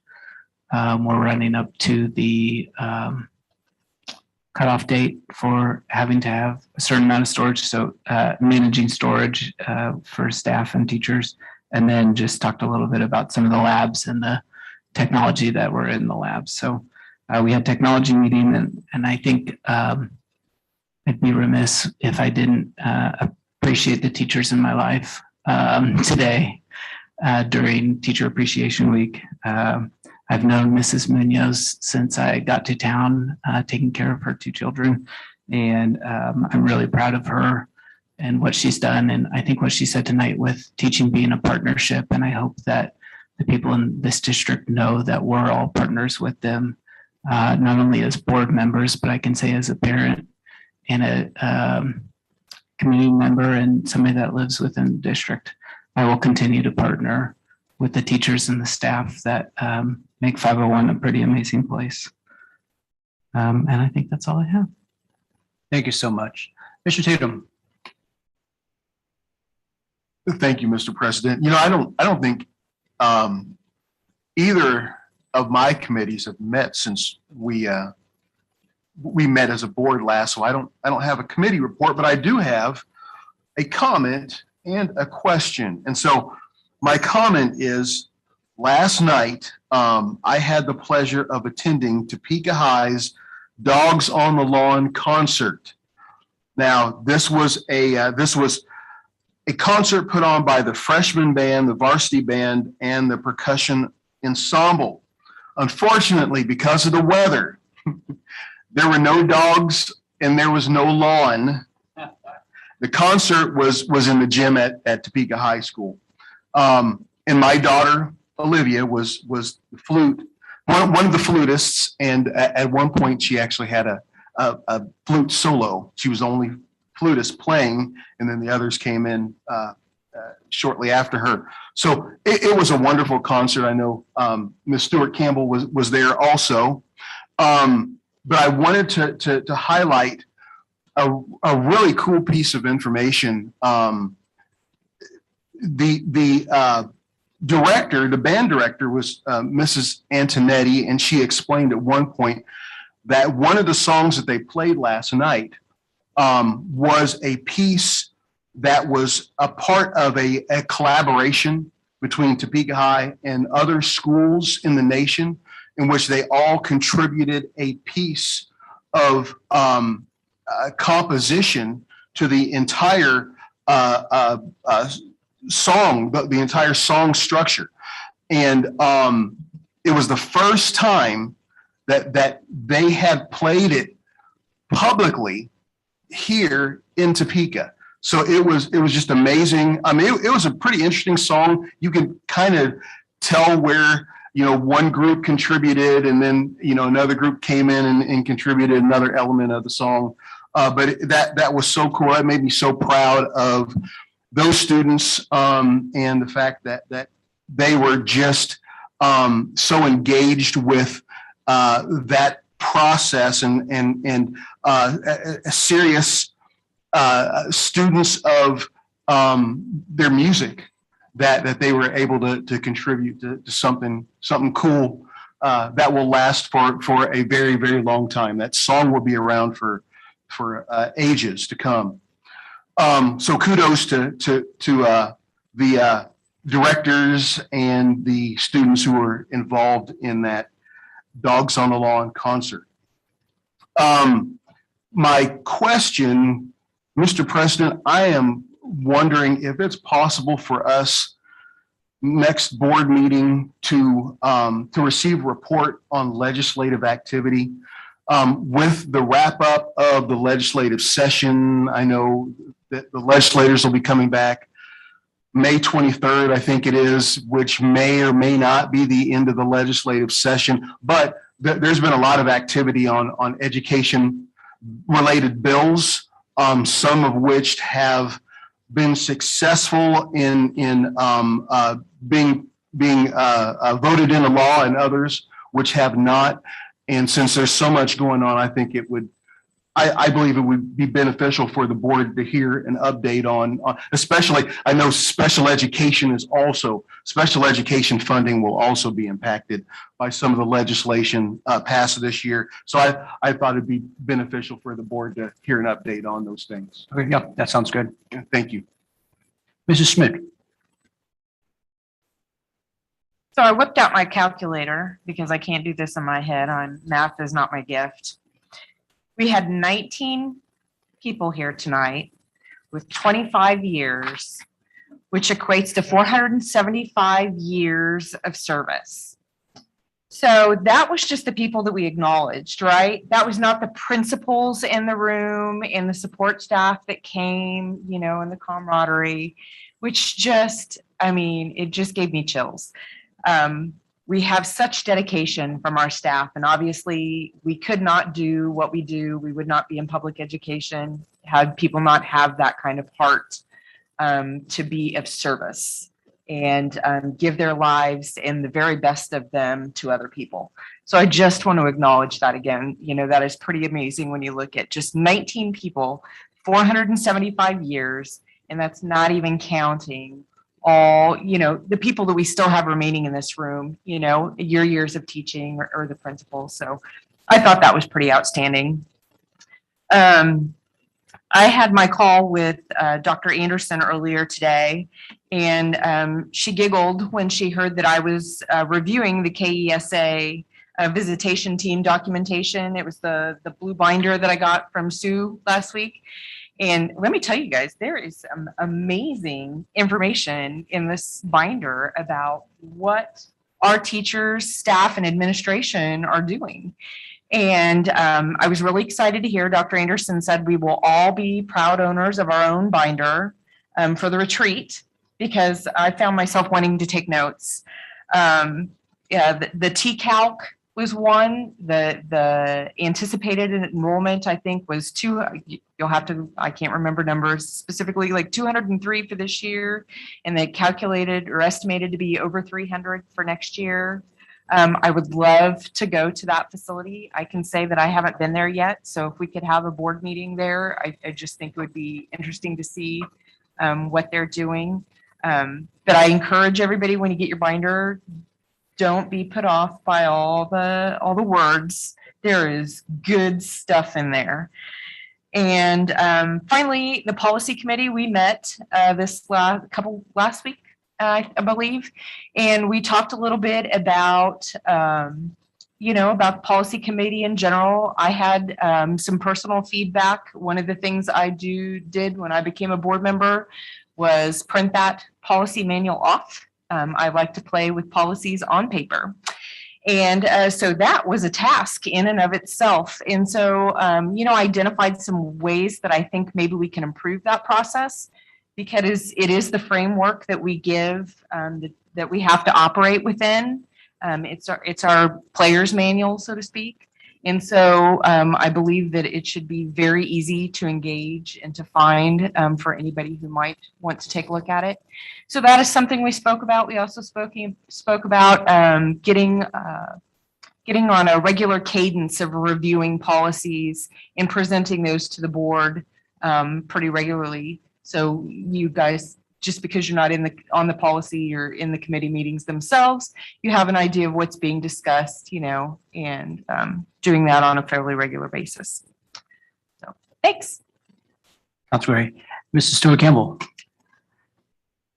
All right, so I already mentioned about the Topeka Youth Commission, how Nija Kennedy was a recipient for the work she's done with putting together medical kits for the homeless shelter. And that's just amazing. She's not the only one. Oh, and then also Miles Cusack, who we heard from, but there are more. And we have Allie Montag, and from Topeka High, and she created a game room at the One Heart Home. And the One Heart Home is for juveniles who have been released from the JDC, but can't go home quite yet. So what an amazing high school kid who came up with this idea to create a game room. Just, wow. All right, and another Topeka High student is Jada Fulton, and Jada, her Topeka Youth Commission grant, her funding is for helping restore Holiday Park, specifically trash cleanup, painting, repotting plants, and there's one more, and also Topeka High, Kushal Mamalapi, and this student is receiving funding because their idea is to host a math competition for our middle school students. I just think it's really neat when we've got high school kids going after funding to better the community. Okay, about now moving on to committees. Dr. Schumacher reported out on technology and Ms. Schmidt on policy. So those are two committees on which I serve as a school board member. But I'm also on the dual language committee, and this is something that I would really like to talk about. So as we celebrate Topeka Public Schools National Magna Award, we're looking at ways to retain and recruit more native English-speaking students to the dual language program. Now, the most effective dual language programs are what's called two-way bilingual, where half are native English speaking and half are native Spanish speaking. And these kids also, so they learn academic content in both languages. A very important feature of the two-way bilingual model is bilingual pairs. And it's basically language, it's pure tutoring. So you've got your native English speaking student paired with a native Spanish speaking student, and they help each other out with the others, with the other's language. So All right, there's a reason why Topeka Public Schools has the only pre-K-12 dual language program in Kansas. There's some other dual language programs in Kansas, but it stops at elementary. There might be one or two that go into middle school, but there are none, not a single one that goes into high school. And why is this? So I think I know. And that's what I want to talk about. Like how can we improve this? Okay, there are a few reasons. One is staffing. Another, I've been told, is competing with AP. And the other, and this is what I really want to talk about, is attrition. And it's especially attrition for our native English-speaking students. Learning academic content in a language that's not your native language is really hard.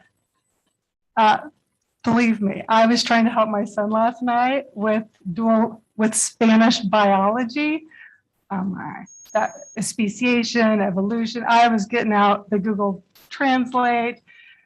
We got a lot done, but I'm telling you, it's really hard.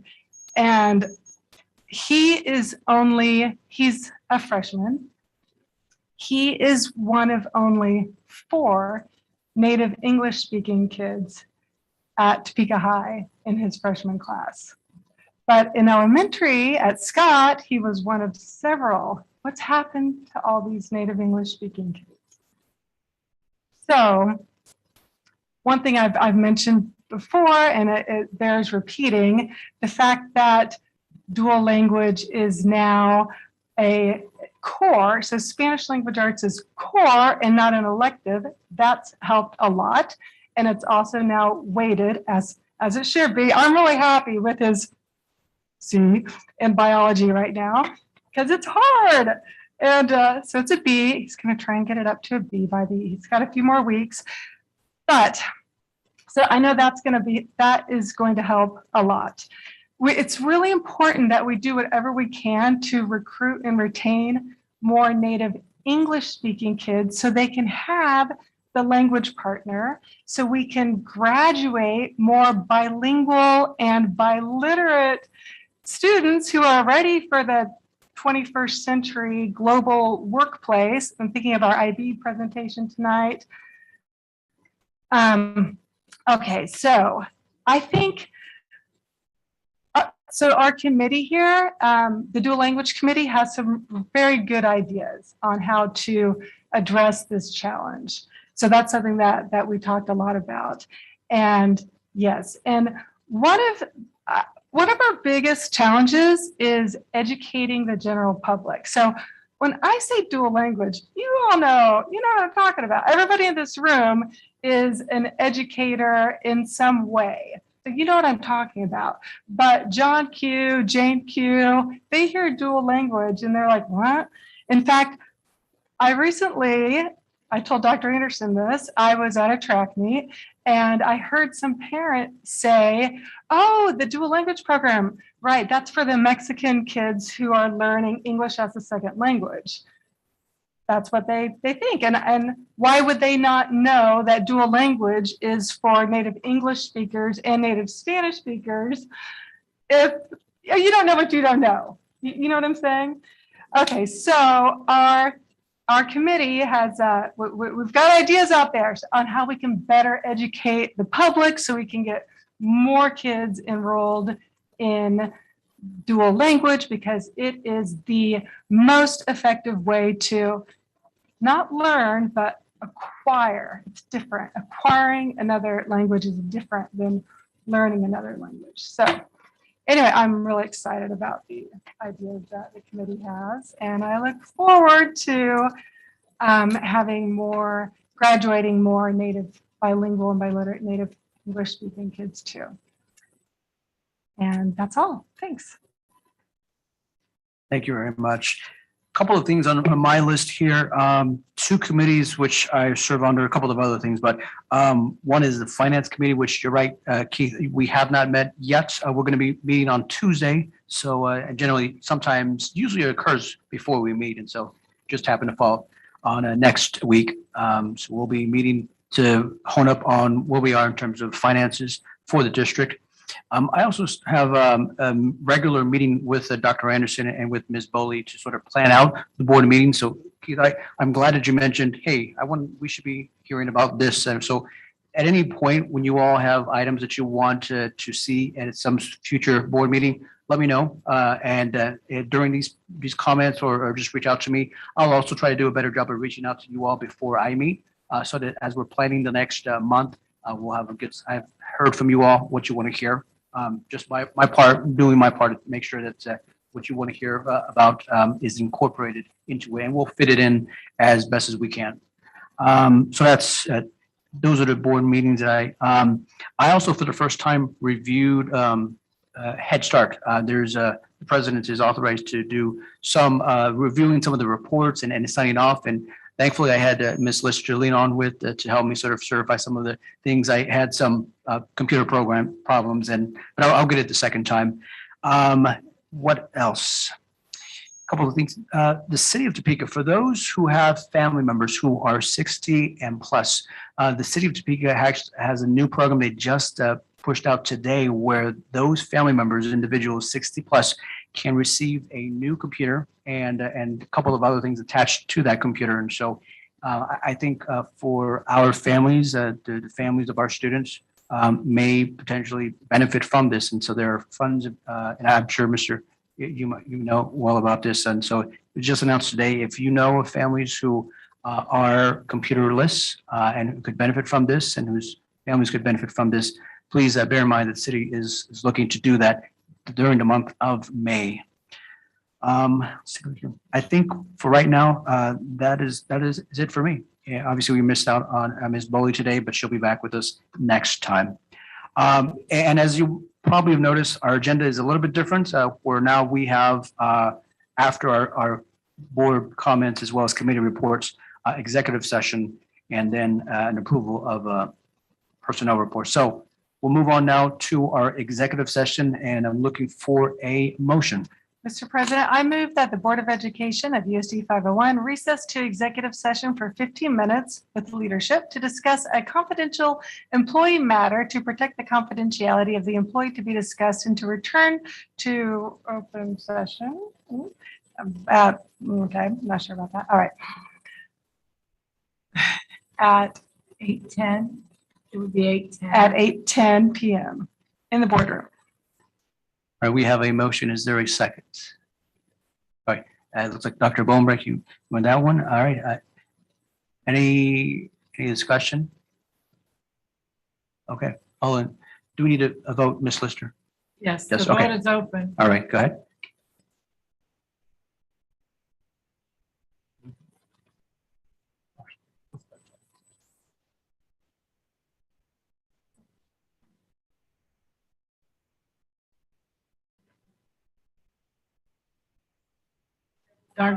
Now Dr. Bonebrake just got it.